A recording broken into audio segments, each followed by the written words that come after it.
Magandang gabi po sa lahat. Happy Sabbath po. Gamayan po natin ating mga katabi. Salamat po sa pagtugon. Tayo po dadato na sa ating whisper service. At sa pasimula po tayo pumaliman namin. Gamahan na Diyos na nasa kailangan sa mga namin. Nagbantahan ko sa kanila. Sila gabiyon kami nabigay, nagpasalamat ko sa kailangan at law sa mga pinapinagbihan at kalaman. Kaliwala sa mga kapataray ko, ikaw na padayon sa mga ng salamat. Binubalik kami kagabunan sa mga pagalitan, mga nisay ng Panginoon, diyan ang sinabuhin at mga araw ng ibanan. Ang tingin ang mga pagsuunan, wala pa rin kalayon ko alam. Ang nalang sa kasalamatan, sa upan ko pasayo sa aming mga ulang kayo. Sa ngalan ng Kristo, bukto na natin ang mga ng Diyos. Amen.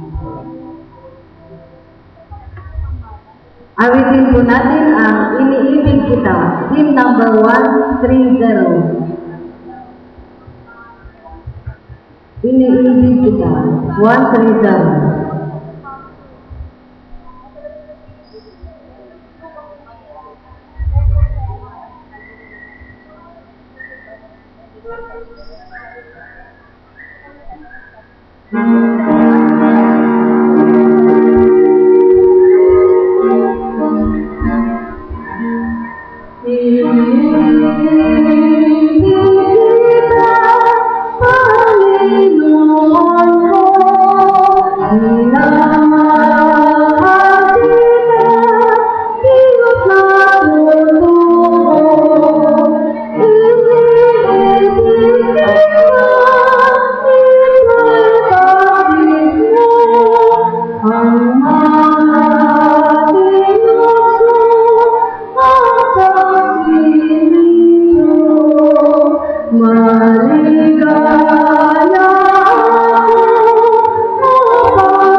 There is a fountain, hymn number 221. There is a fountain, hymn number 221.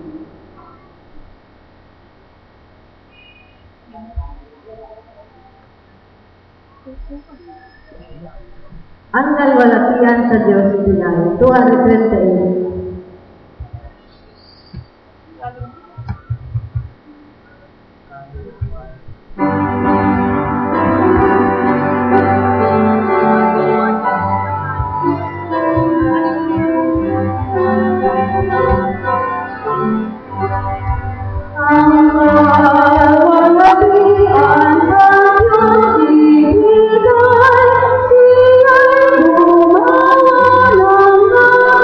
Siya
Sign number 3. The Lord in Zion reigneth.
Mga kapatid, buksan natin ang ating banal na kasulatan sa Matthew 24, verse 33. Gayon din naman kayo, pagka nangakakita ninyo ang lahat ng mga bagay na ito, ay talastasin ninyo na siya'y malapit na, nasa mga pintuan na nga.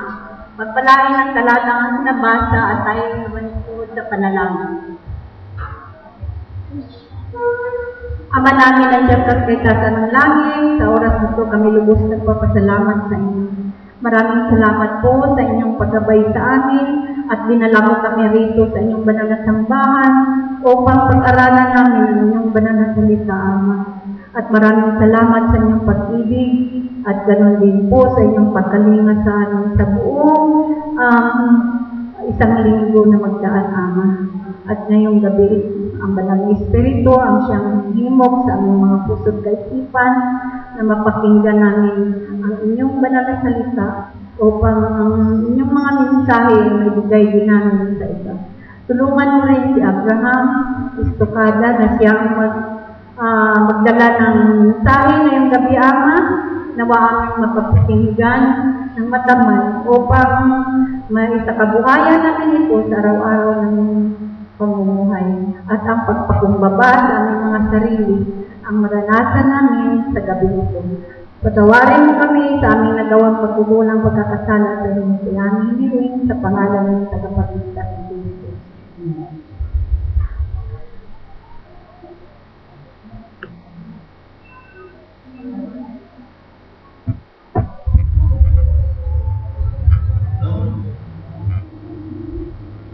Magandang gabi po sa inyo lahat, mga kapatid.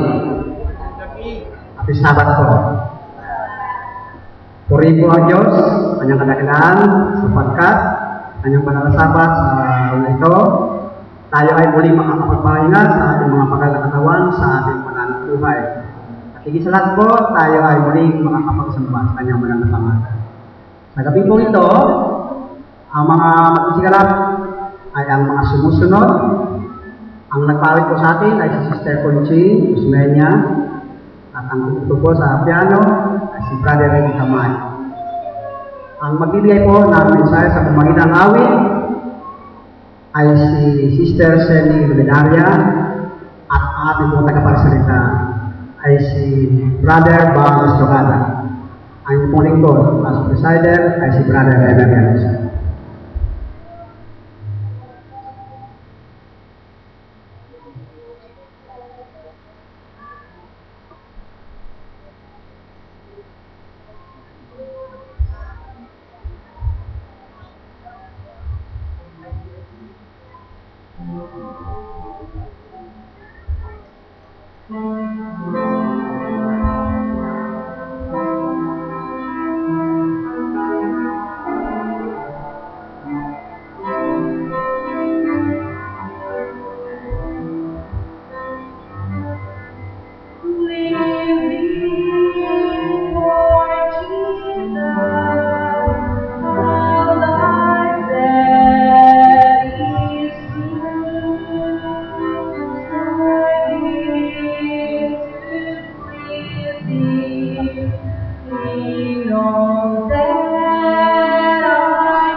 My heart shall be thy throne. My life I give, is for to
Masaya po ba kayo ngayong gabi, mga kapatid? Ang masaya, pakitaas po ang mga kamay. At iabot po natin sa ating mga katabi ang inyong mga kamay at batiin po ninyo sila na magandang gabi ng araw ng Sabado.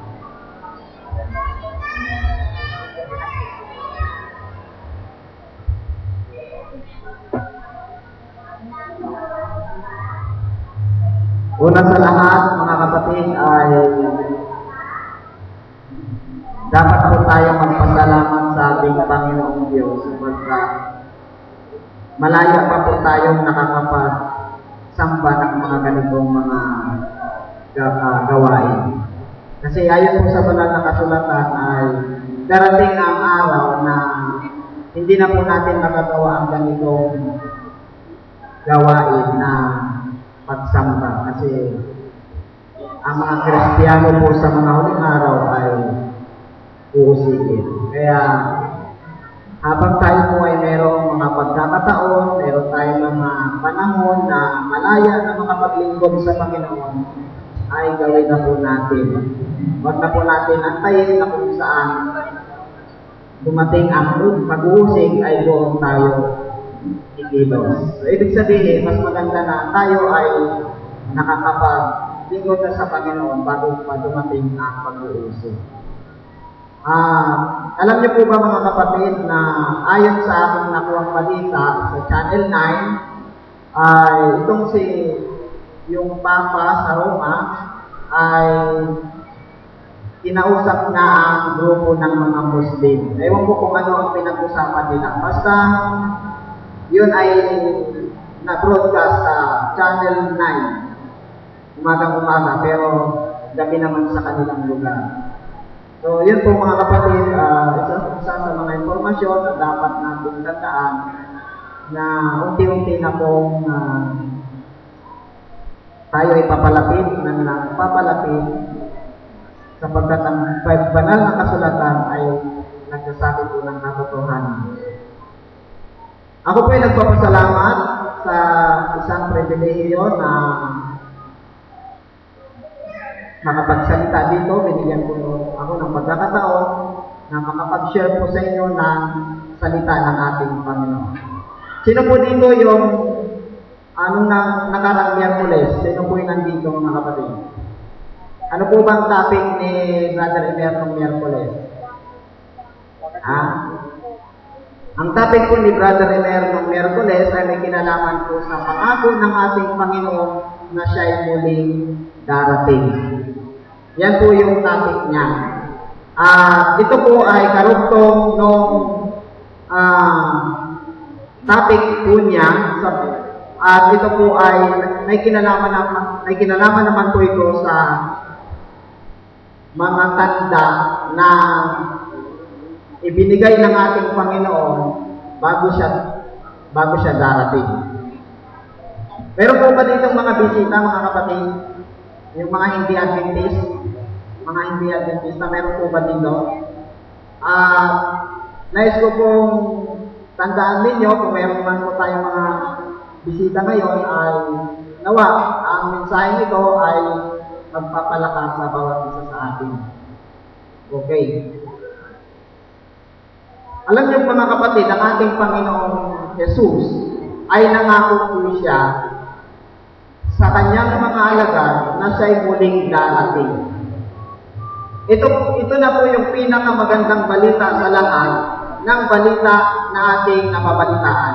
Ang marinig na si Jesus, ang Diyos na nagtungkol sa iyo, ang Diyos na lumalang sa iyo, ay darating para kunin ang kanyang mga hinirang. Amen, mga kapatid? Amen. Ngunit, ang pagdating po ng ating Panginoong Jesus ay wala pong takdang petsa. Yan po ang inyong tatandaan. Nangako po ang ating Panginoong Jesus na darating, subalit walang takdang date o petsa ang kanyang pagdating. Buksan po natin ang Mateo 24, ang talata ay 36. Ganito po ang sinasabi. Ngunit tungkol sa araw at oras na yaon, walang makakaalam, kahit ang mga anghel sa langit. So, sa madaling salita, ipinapaliwanag po ng banal na kasulatan na ang pagdating po ng ating Panginoong Yesus ay wala pong nakakaalam, maging ang mga anghel. Yan po ang sinasabi po ng banal na kasulatan. So, ibig sabihin ay sa talatang ito ay tayo ay hinihimo na sa bawat oras, sa bawat araw, sa bawat linggo, buwan, taon, ay dapat tayo ay maging handa sapagkat darating ang ating Panginoong Yesus. Nakakalungkot isipin mga kapatid na kung ikaw ay madatnan ng ating Panginoong Yesus na wala sa Kanya. Pero, kahit wala po siyang takdang petsa na ibinigay mga kapatid, huwag po tayo magulumihanan, huwag po tayo malungkot sapagkat mayroon naman pong ibinigay na mga tanda o mga palatandaan na ibinigay ang ating Panginoon sa atin. So, ibig sabihin, hindi hadlang yung pizza, no? Hindi hadlang yung walang faith, kundi sa pamamagitan ng mga tandang ito, makakapaghanda tayo sa kanyang pagdating. Ganito po ang tanong ng kanyang mga alagad bago umakyat si Jesus sa langit. Mateo 24, ang talata ay 3. Ito po ang tanong ng kanyang mga alagad. At samantalang siya ay nakaupo sa bundok ng mga olibo, ay nagsinapit sa kanya ng bukod ang mga alagad na nagsisimagsabi. Sabihin mo sa amin, kailan mangyayari ang mga bagay na ito, at ano ang magiging tanda ng iyong pagparito at ng katapusan ng isang higlan. So, maliwanag po na binabanggit sa banal na kasulatan na ang pagdating po ng ating Panginoong Hesus ay mayroong mga mangyayari dito po sa mundong ito. Mayroong mga event, mayroong mga hindi natin aasahan na mangyayari.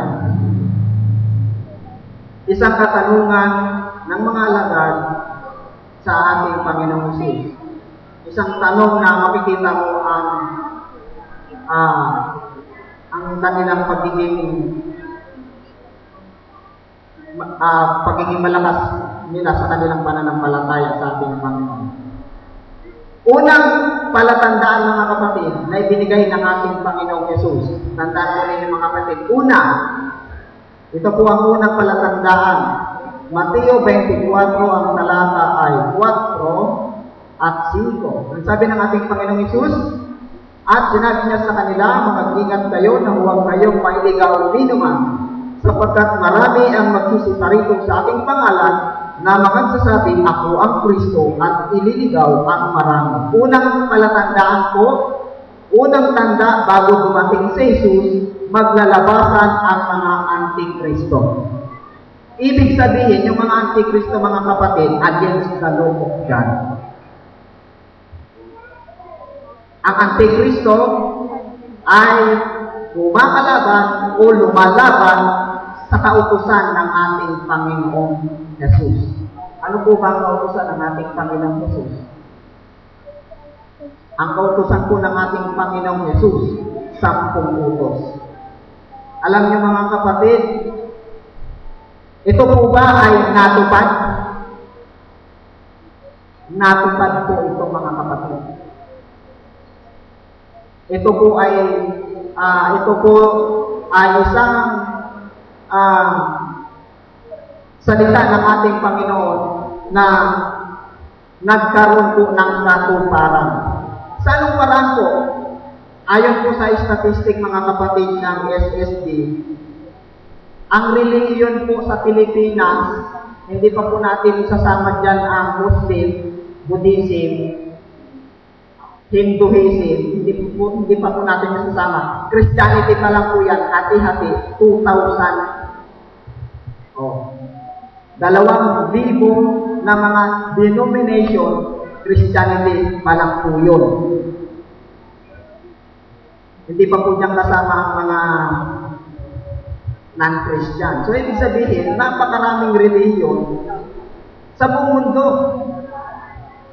Nagkaroon ng katuparan sapagkat nagsulputan ang mga relihiyong ito.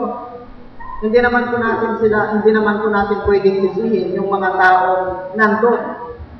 Sila po ay biktima ng ganitong mga pangyayari. Ang totoong antikristo po dito ay yung mismong leader o yung mismong nangangaral sa kanila. Kaya mga kapatid, tandaan po ninyo na tayo po ay nasa gitna at tayo po ay napapalibutan ng mga antikristo. Paano po natin malalaman na ang relihiyon na ating inaaniban ay sa Diyos at hindi antikristo? Unang-una, ganito po ang sinasabi sa Isaias, mga kapatid. Talatang 8, verse 20. Sa kautusan at sa patutuo, kung hindi sila magsalita ng ayon sa salitang ito, tunay na walang umaga sa kanila. Sa mga tweet, ipinapaliwanag ng talatang ito na ang tunay na relihiyon sa Diyos ay nagtuturo ng tungkol sa kautusan na 10 utos. At ang tunay na relihiyon, maliban na siya ay nagtuturo, ang relihiyong ito, siya ay sumusunod sa utos ng ating Panginoon at mayroon siyang pananampalataya sa ating Panginoon Jesus. Ang sabi po sa Apokalipsis 14, talata 12, narito ang pagtsatsaga ng mga banal, ng mga nagsisitupad ng mga utos ng Diyos at ng pananampalataya kay Jesus. Ang tunay na relihiyon po, mga kapatid, nagtuturo ng tungkol sa 10 utos, sumusunod sa utos at nananampalataya sa ating Panginoong Jesus. Marami ngayong relihiyon, walang pananampalataya sa ating Panginoong Jesus. Kaya hindi yun ang tunay na relihiyon. So, tanda natin, mga kapatid, ang Antikristo ay nasa paligid na po natin. Ibig sabihin, unang tanda, natupad na po. Kasi ako mahilig ako, curious kasi ako sa mga relihiyon. Pati ngayong itong Adventista ay sinasaliksik ko. Pero nung ako ay nagsaliksik, mga kapatid, napakaganda talaga ng araw ng Adventista. Napakaganda. Ako ay naghahanap ng isang perpektong relihiyon. Kung ang titingnan ko ay mga tao, mga kapatid, wala akong makikita perpektong mga tao. Pero perpektong aral, mayroon akong makikita na yan ay nasa denomination ng Seventh-day Adventist. So, tandaan po ninyo, mga kapatid, na ang unang tanda ay natupad na po. At ang mga Antikristo ay nasa paligid na po natin. Tandaan ninyo, ang Antikristo ay hindi sumusunod sa utos ng ating Panginoon. Pangalawang palatandaan, mga kapatid. Pangalawang palatandaan. Mateo 24, ang talata ko ay 7 hanggang 8. Ganito po ang sabi ng ating Panginoong Jesus. Sapagkat magsisitindig ang bansa laban sa bansa, ang kaharian laban sa kaharian, at magkakagutom at lilindol sa iba't ibang dako. Datapwat ang lahat ng mga bagay nito ay siyang pasimula ng kahirapan. Pangalawang tanda po mga kapatid ay nangyari na rin.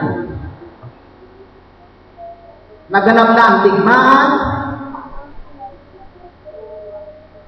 naganap na ang kaguluhan, at patuloy pa rin nagaganap.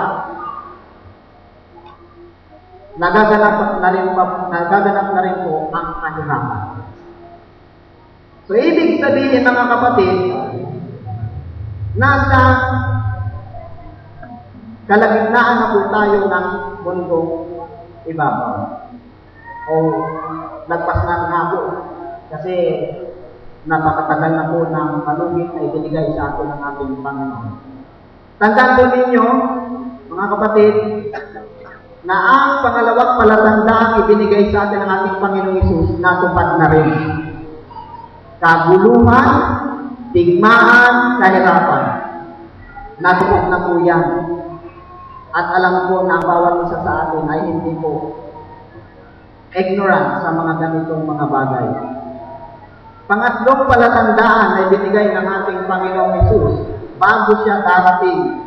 Sabi dito sa sulat ni Apostol Pablo sa pamamagitan ni Timoteo ay ganito. 2 Timoteo 3, talatang 2. Sapagkat ang mga tao ay magiging maibigin sa kanilang sarili, maibigin sa salampik, mayayabang, mga mapagmalaki, mapagtumayaw, masuwayin sa mga magulang, mga walang turing, mga walang kabanalan. Pangatlong palatandaan mga kapatid, naganap na rin ang patuloy na pagsama ng ugali ng mga tao. Alam niyo mga kapatid, nabalitaan ko sa 24 oras ayon sa probinsya ng Camarines Sur, 10 taong gulang. 16 na taong gulang na binatilyo. Minasakir niya, pamilya niya sarili. Siguro yung iba nakapanood dito mga kapatid. Pinuhin mo yan, 16 years old, nagawang imasakir yung kanyang mga magulang, mabuti na lang yung bunso niyang kapatid, hindi namatay, nakaligtas. Natupad na rin po ang palatandaan ng ating Panginoon. Yung nangyari din hostage crisis na isang bus. No? Kung ating babasahin sa verse 13, datapwat ang masasamang tao at magdaraya ay lalong sasama ng sasama. Ipinapaliwanag po ng banal na kasulatan na bago dumating si Jesus, kasama po sa palatandaan na yung ugali ng tao ay sasama ng sasama. Tandaan po ninyo yan. Pag ito ay na-encounter ninyo mga bagay na ito, isipin na ninyo, kumingala na kayo sa langit, malapit kong dumating si Jesus. Pangapat na palatandaan mga kapatid. Pangapat na palatandaan, Mateo 24, ang talata ay 12, ang talata ay 10 at 12. Ang sabi ganito, at kung magkagayoy, maraming mga titisod at mga kakanuluhan ang isa't isa, at mga kakapuutan ang isa't isa. Verse 12, at dahil sa pagsagana ng katampalasanan, ang pag-ibig ng marami ay lalaki. O tandaan po rin yan mga kapatid. Pang-apat na palatandaan bago dumating si Jesus, ang pag-ibig daw ng tao manlalamig. Kung mainit ka ngayon sa pananampalataya, kung mainit ka ngayon yung pag-ibig ay talagang mainit, panalangin mo sa Panginoon na huwag nang lumamig. No? Kasi pag yan ay lumamig, kanang hindi magandang pangyayari. Kaya, yan mga kapatid, pang-apat, yan. Yung pag-ibig ng marami ay lalamig, natupad na rin po sapagkat marami na po ngayon ang mga taong walang pagmamahal sa kanilang kapwa. Ito po ang isa sa mga may babahagi ko sa inyo mga kapatid na ang nabasa ko sa isang pahayagan na isang 14 na taong gulang na babae pinagsasasaksak ng isang adik. Hindi siya nakontento na patayin ang babae. Hinain ang laman doon, pati dugo hinigo. Ako'y nalulungkot sa mga balitang ganyan. Mayroon pa rin palang nangyayaring mga ganyan. Akala ko nangyayari lang yan sa Papua New Guinea. Maging dito pala sa Pilipinas ay mayroong mga ganyan mga asal. Pinatay na, kinain pa ang lamang loob. So makikita mo yung pag-ibig ng tao sa kapwa ay wala na. Natupad na rin po ang pang-apat na palatandaan bago dumating si Jesus. Pang-lima na palatandaan ayon sa sulat ni Daniel 12, ang talata ay 4. Ngunit ikaw, O Daniel, isara mo ang mga salita at tatakan mo ang aklat hanggang sa panahon ng marami ang tatakbo ng parito at ang kaalaman ay lalago. Ayon din sa nakuha kong informasyon sa balita, payon may internet. Yan mga kapatid. Yan po ay nasa Japan. No? Pati pala payo ngayon, hindi na pang depensa sa init. Mayroon na rin palang internet, computer, matindi. Ibig sabihin, ang panglimang palatandaan mga kapatid ay yung patuloy na pagtalino ng mga tao. Natupad na rin po. Maraming mga nadi-discover, maraming mga natutuklasan, maraming mga naimbento na kung ano-anong mga high-tech na mga kagamitan. Nagpapatunay lamang na ang banal na kasulatan, ang kanyang mga salita dito ay mayroong katuparan. Ibig sabihin, hindi tayo magiging ignorant bago dumating si Jesus. Bago dumating si Jesus, ay makakapag-prepare tayo sapagkat nakikita na natin mismo sa ating mga mata ang kanyang ibinibigay na mga palatandaan. Pang-anim na mga palatandaan mga kapatid, ang sabi ng ating Panginoong Jesus sa pamamagitan ni Apostol Pedro sa ikalawang Pedro 3, Kapitulo 3, verse 3 and 4. Ang sabi, na maalaman mo na ito na sa mga huling araw ay magsisiparito ang mga manuluya na may pagtuyak ng magsisilakad ayon sa kanilang masamang pita at magsisipagsabi na saan naroon ang pangako ng kanyang pagparito sa pagtakbuhan ng araw ng mga tulog ang mga magulang ay nanatili ang lahat ng mga bagay gaya ng kalagayan nila kulang ng masisulang ang paglalang. Ang pang-anim po mga kapatid na palatandaan, ang mga tao ay hindi na maniniwala sa Diyos. At yan po ay natupad na rin. Alam niyo, nung ako ay nag-layman sa Cavite, iba't ibang mga lugar na aming napuntahan, ang mga tao ito ay na-encounter ko na mga kapatid. Hindi na sila naniniwala sa Diyos. Nilalain pa nga nila ang Diyos. So, ibig sabihin, yung salita ng ating Panginoong Jesus ay natupad. Pinapatunayan lamang ng mga pangyayaring ganyan. Nakakalungkot isipin, mabuti na lang mga kapatid, hindi tayo napabilang doon. Ang nakakalungkot kung napabilang tayo sa mga taong gano'n, kawawa tayo. O purihin ng Panginoon, narito tayo at hindi tayo kasama sa mga ganong mga tao. Ang pang-anim, mga kapatid na palatandaan, tandaan ninyo, ang mga tao ay hindi na maniniwala sa Diyos. May mga tao ng ganyan. Pag mayroon kayo na encounter na ganyan, Ipanalangin niyo ang tao niyo na magbago. Yan po mga kapatid, yung 6 na yan ay natupad na. Meron pa pong 2. Tingnan natin kung natupad na rin po. Ang sabi dito sa pang-7 palatandaan bago dumating si Jesus, Lucas, Kapitulo 21, ang talata ay 25. Ang sabi dito, at magkakaroon ng mga tanda sa araw at buwan at mga bituin, at sa lupa'y magkakaroon ng kasalatan sa mga bansa na mapilihan dahil sa ugong ng dagat at mga daluyo.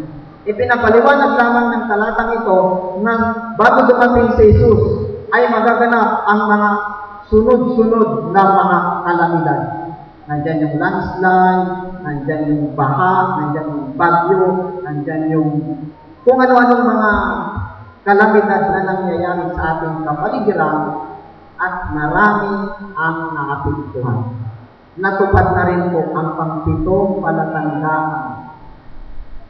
Natupad na. Napakaganda po na tayo ay maniwala sa Biblia. No?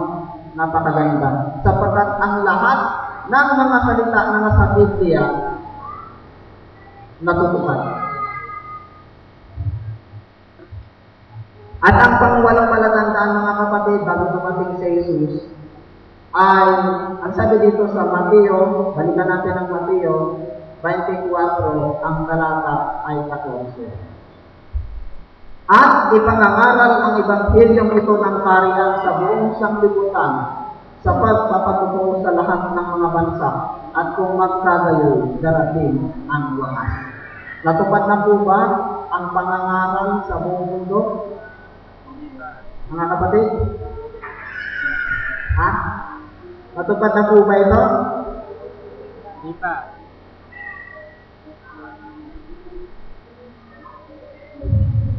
Ang pangangaral po ay natutupad.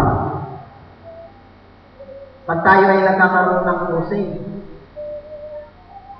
nagkakaroon tayo ng mga evangelism, yan po ay pinapatunayan lamang na natutupad ang huling tanda na binigay ng ating Panginoon. Kaya lang, mayroon pang mga bansa na hindi pa napapaabutan.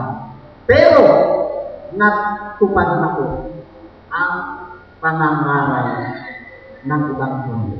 So, ibig sabihin mga kapatid, sa lahat ng ating pinalakay na ito, lahat po walang paltos. Lahat natupad. Ang hindi na lamang po natutupad yung pagdating ng ating Panginoong Jesus. At yan ang dapat nating bantayan. Baka bukas, manghina kayo sa pananampalataya, dumating si Jesus, sayang ang napakatagal ng inyong paglilingkod sa Panginoon. So ituloy-tuloy nyo na yan mga kapatid. Huwag na kayong tumatwag sapagkat lahat ng mga bagay na nasa Biblia ay nangyari na. Nangyari na po mga kapatid. Bago po ako magtapos, ito po ang tanging panawagan ng ating Panginoong Jesus para sa ating ngayong gabi. Ang sabi sa Juan 16, ang talagang 33, ganito, ang mga bagay na ito ay sinalita ko sa inyo upang kayo'y magkaroon sa akin ng kapayapaan. Sa sanglibutan ay mayroon kayong kapit-hatian, ngunit laksanin ninyo ang loob. Ibig sabihin mga kapatid, bilang mga mananampalataya ng ating Panginoong Jesus, hindi tayo excuse sa mga bagay na ganitong pangyayari. Subalit, binibigyan tayo ng garantiya ng ating Panginoon na laksan natin ang ating mga loob sapagkat dinaig niya ang isang libutan. Sa pamamagitan lamang po ng ating pagtitiwala, pananampalataya sa ating Panginoong Jesus, tayo'y magtatagumpay. Amen mga kapatid? Amen. At panghuling talata, ganito po ang sabi ng ating Panginoong Jesus sa kanyang mga hinirang. Apokalipsis 3 ang talata ay 5. Ang nagtagumpay ay darangtang gayon ng mga mapuputing damit. At hindi ko papawiin sa anumang paraan ang kanyang pangalan sa aklat ng buhay. At ipahayag ko ang kanyang pangalan sa harapan ng aking Ama at sa harapan ng kanyang anak. Napakaganda po ng pangako ng ating Panginoong Jesus sa kanyang mga hinila. Ang sabi niya, laksan ninyo ang inyong loob. Ang magtagumpay ay darangtan ko ng mapuputing damit at hindi ko papawiin sa anumang paraan ang kanyang pangalan sa aklat ng buhay. So napakaganda po ng pangako ng ating Panginoon. Kaya, kung tayo man po ay nakakaranas ng mga kahirapan,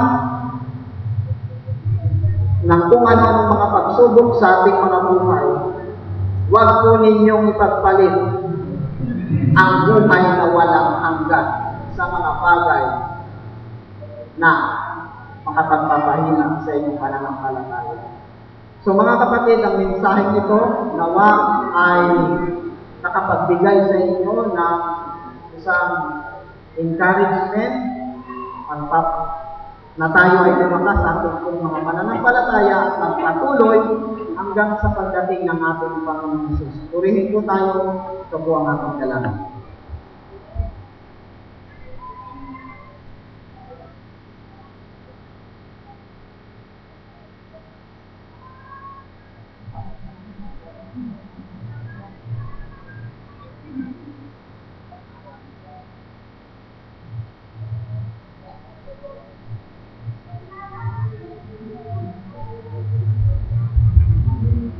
Sa pagtugon po, awigin po natin ang Look for the Wayward, hymn number 413, 413. Look for the Wayward, 413.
Marami pong salamat, Panginoon, sa mga mensahe, sa mga aral na amin pong napakinggan ngayong gabi. Tulungan kami na maging malakas sa aming mga pananampalataya. Tulungan po ninyo kami, Panginoon, na makayanan namin ang mga pagsubok na dumarating sa aming mga buhay. Upang sa gayon, ang bawat isa sa amin ay walang mawaglit sa inyong ikalawang pagdating. Ito po ang aming dalangin sa pangalan ni Jesus. Amen.